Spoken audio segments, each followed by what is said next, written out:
Welcome to Women Inspired. I'm your host, Linda Ugolo, and on this show I interview changemakers, artists, healers, and entrepreneurs about what fires them up and how they put their dreams into action. And I'm really excited to have on the show today Claudia Thompson, who is a social media and networking expert.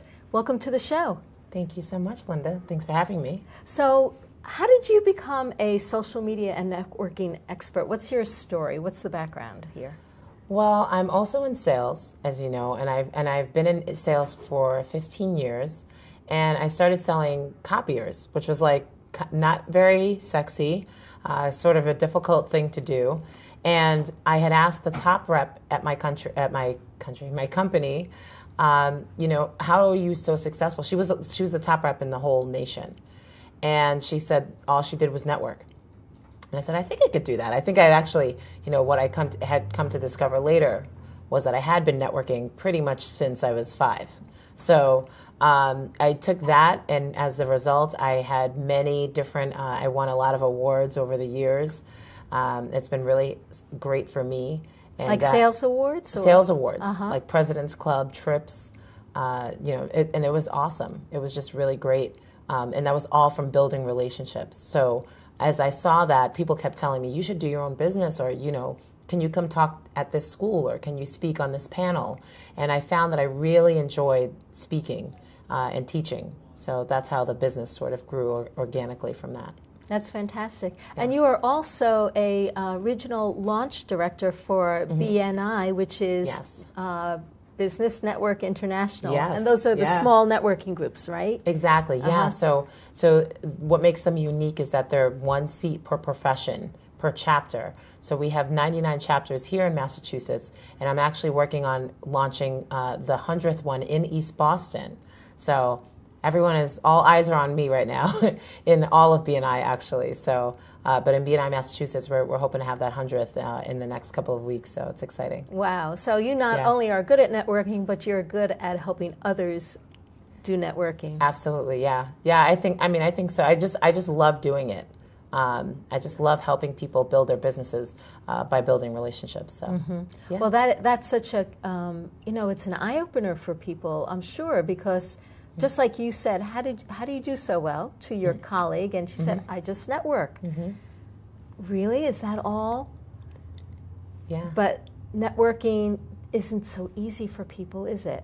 Exactly. So as I'm starting to find out, you know, I started putting out the word that I was going to be hosting these workshops. And I actually started doing after-work networking events. And the majority of the people that would attend were introverts, socially awkward, you know, self-identified as socially awkward, and it was a great space. The way that I marketed them was a really great space to have that feel of relaxing and comfort while still being able to network professionally. And so that's when I started to see there was really more of a need, especially in a transplant city like Boston or any big city, where people are not actually from there. They may not have family there. They may not have even went to college there. And they're just trying to connect with people to make quality, lasting relationships. So, yeah. So how do you help people like prepare for a networking event? How does one do that? So I have a flagship course, how to be an effective networker. And in that course, we do there's like a good portion, maybe a quarter of the course is about how to really set up pre-research, pre-networking event. So you'd research and, you know, researching the right events for you, for those that are introverts or like just really opposed to spending a lot of time with random people. I encourage them to make sure that they carve out some sort of goal, like how many people they want to walk away having met and following up with, or how long of a time they're going to be there. Just really setting an expectation for themselves so that they don't get overwhelmed. And then they know, and then if they want to stay longer, great. But then they know, okay, I've walked away with 5 solid people that I can follow up with. And so do you think 5 is a good number? I just threw out 5. I mean, I think in an hour realistically, because you want to have quality relationships.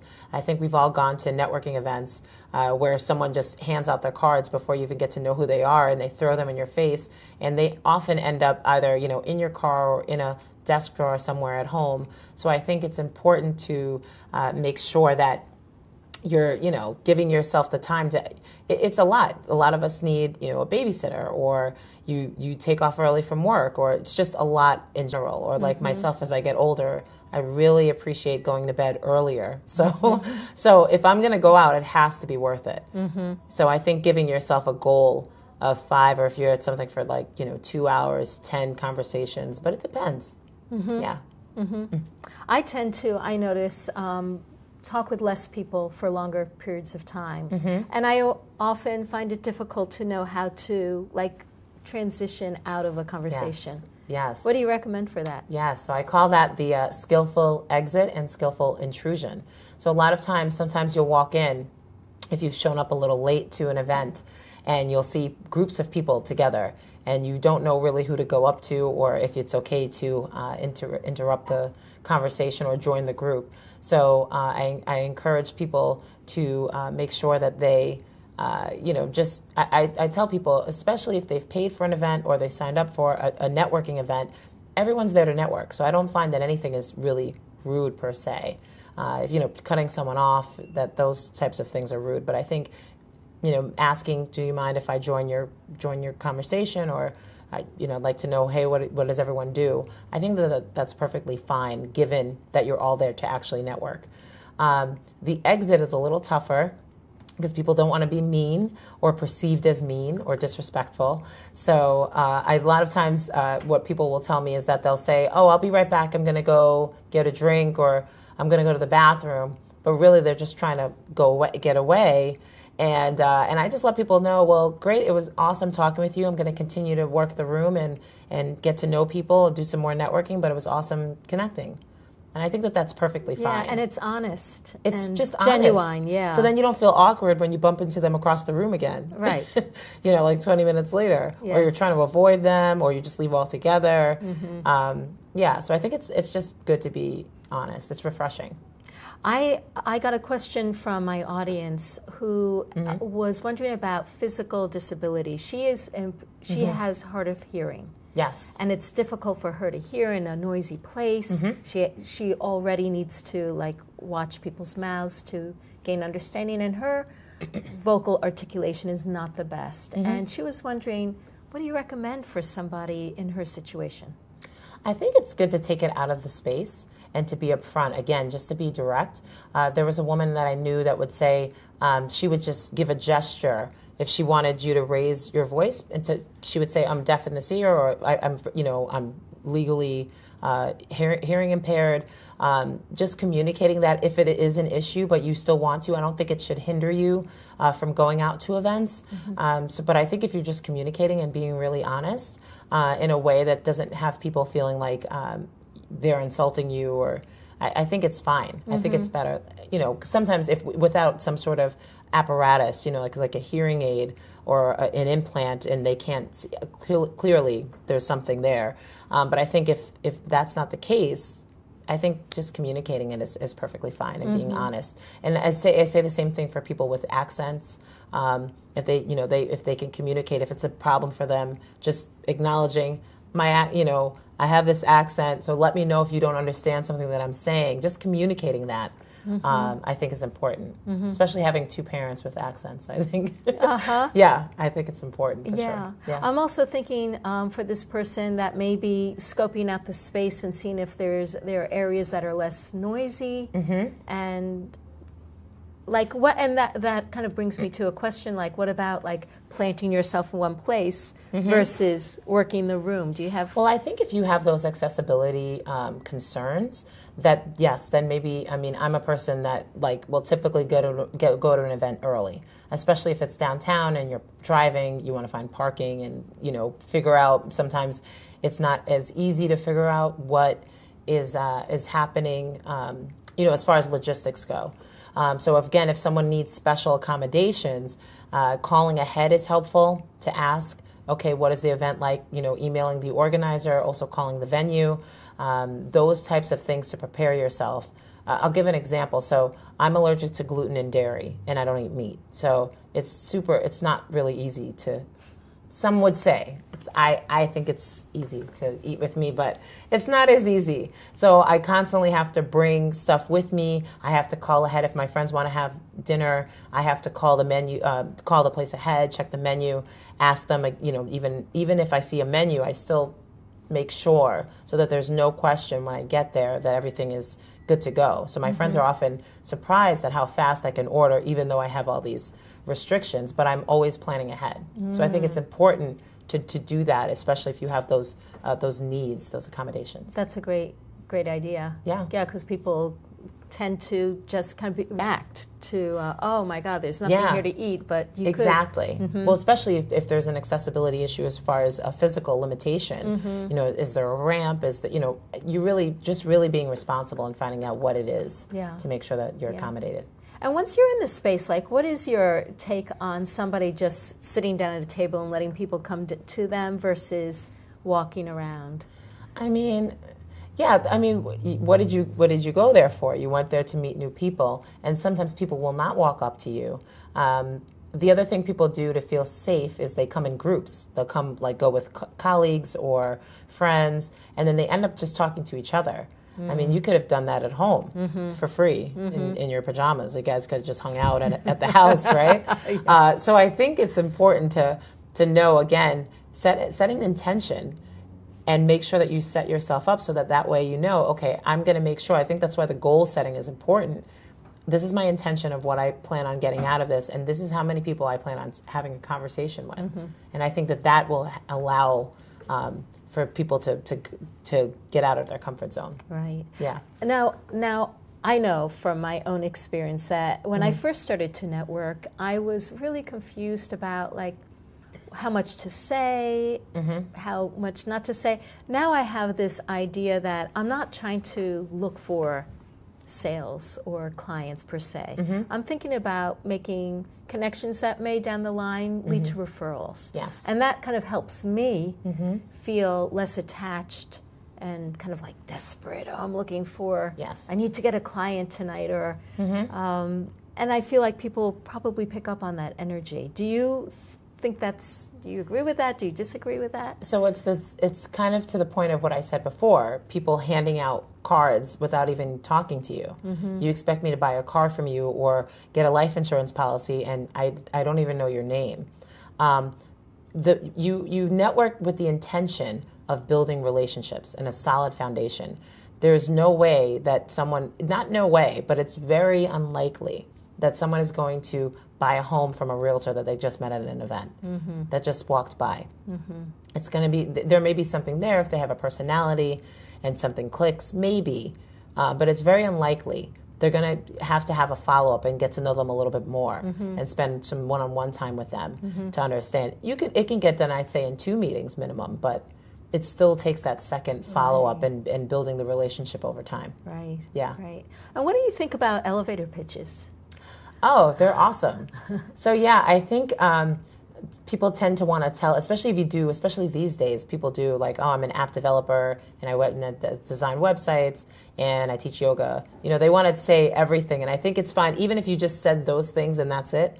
But people want to tell you every aspect, and I think if you just give them enough to understand, I tell people to say, what would you say to a 12-year-old, so you wouldn't have to be all complicated.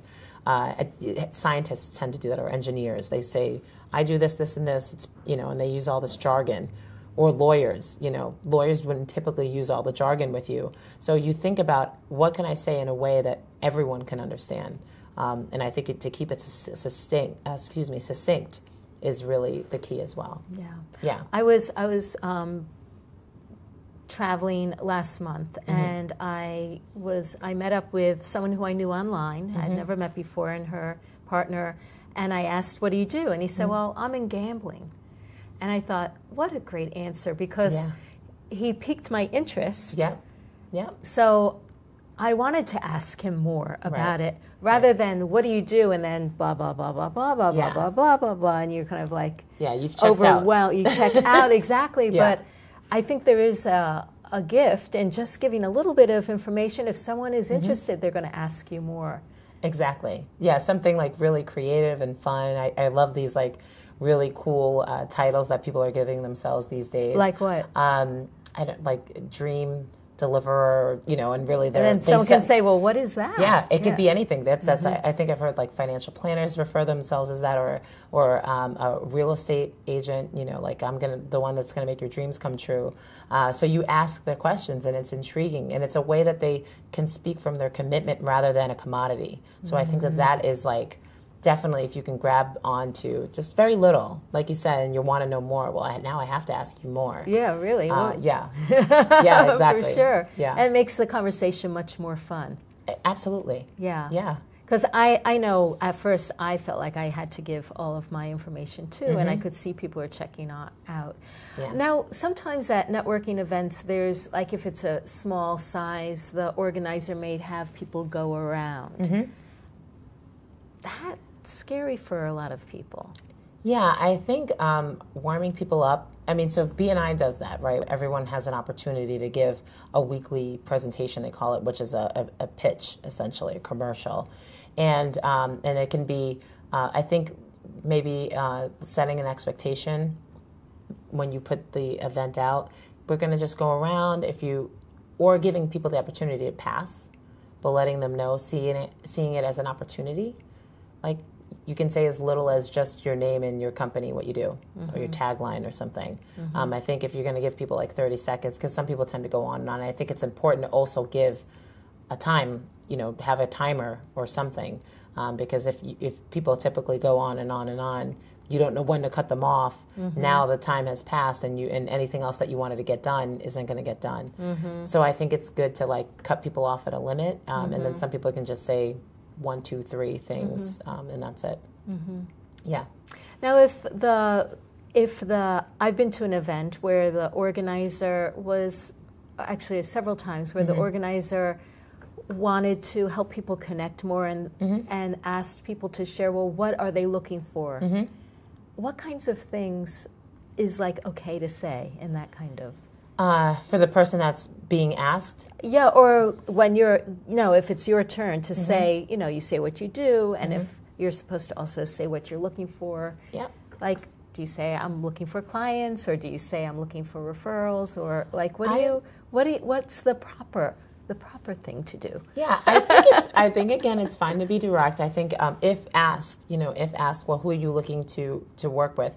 I find that asking for referral partners, or if you're a specialist, like your target audience, I help, women in their 20s and 30s, help them with business strategies to help start off, their own business or whatever it is. But I think if you're as specific as possible, it's helpful. So you really have to know your audience of who you're targeting. But I think that's fine if someone asks. But again, I think if you're just vomiting on people and giving them all the information, and it's all about you, and you're not really interested in what the other person has to say. So I think that it's really important to be mindful of that, to have it reciprocate, ask them what they are also interested in. But if the organizer does that in an event like that, I would say, this is, who I'm looking for specifically is to partner with attorneys in other fields, and also young couples who might have a child on the way. So I think that there's nothing wrong with that, because then that piques someone's sort of mind, but then they may still, again, go for that follow-up meeting to talk more. Well, speaking of follow-up, yes, how do you do that? Oh, follow-up is awesome. So I often teach that, and I do this for myself. If there's someone after, the networking events, or when you met someone out somewhere, if it's someone that you really want to, I go sit in my car and I'll send an email. Like if it's someone like really hot that I want to like connect with and I don't want to forget about, I often will make a little note when I walk away from them on their card maybe, or if I took their information electronically in my phone, and I'll make notes there. And then I'll send an email out within 24 to 48 hours. I'll send an email. And not only is it an email, thanks, it was awesome meeting you. Hopefully we can meet someday. Because how that goes is it's like ping pong. And oh yeah, cool, that would be cool. Then you respond 2 days later, oh, maybe we should do that. And you never end up getting something scheduled. What I do is send a follow-up action request hey, could we meet for tea next Monday downtown? So maybe they're not free at all at that time or in that location, but now it will have their brains go to their calendar and give me something exact so that it's most likely, and 75 to 80% of the time, I end up meeting with the person. Wow. Yeah. That's great. And, you know, I wouldn't have had the perspective that it's fine to suggest a time or a place that may not work. Yeah. Just to keep it moving forward. Exactly. Whereas my reaction would be, well, I don't know when I could meet, so I'm not going to respond just yet. But no, you're saying you don't have to let that be a stumbling block. Oh yeah, because think about when you do it with friends. You never end up getting to meet. You know, it's just on and on and on and on. There's nothing wrong with it.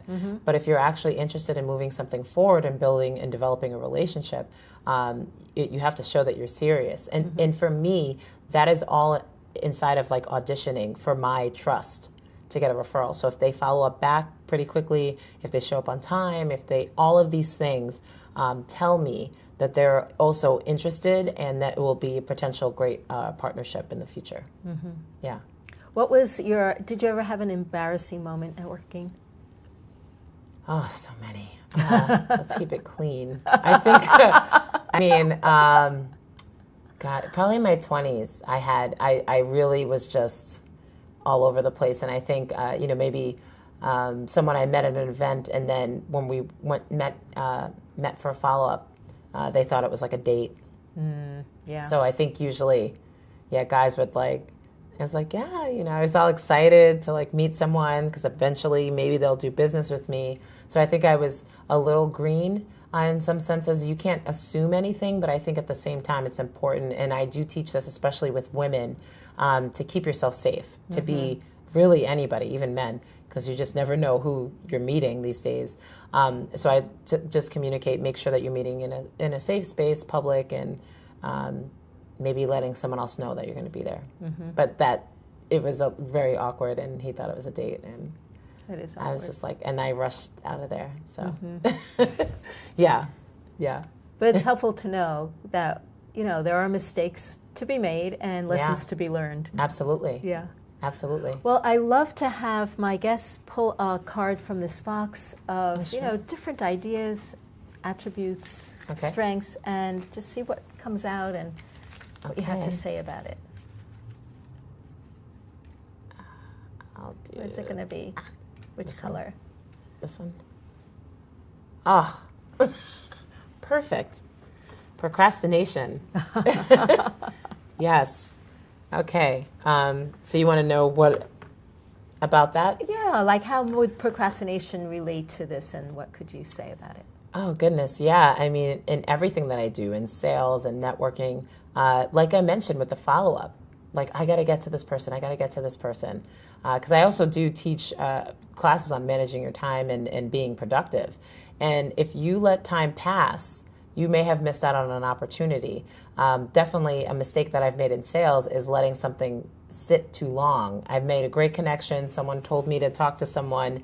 I said I'd get to it. And then sure enough, I just waited around too long, and I finally called. They said, oh, we just bought a whole bunch of equipment from someone else. And I said, so I think, sitting back and waiting for things to happen, or just pushing them to the side, you can cost yourself quite a bit. And that was a pretty sizable deal that I would have gotten in a long-term, relationship. So, yeah. Yeah. So strike while the iron is hot. Absolutely. Yeah. Any other ideas come to your mind before we close up for today? Sure. I think don't meet people with the expectation of trying to close them. Like I've said throughout, it is about building relationships.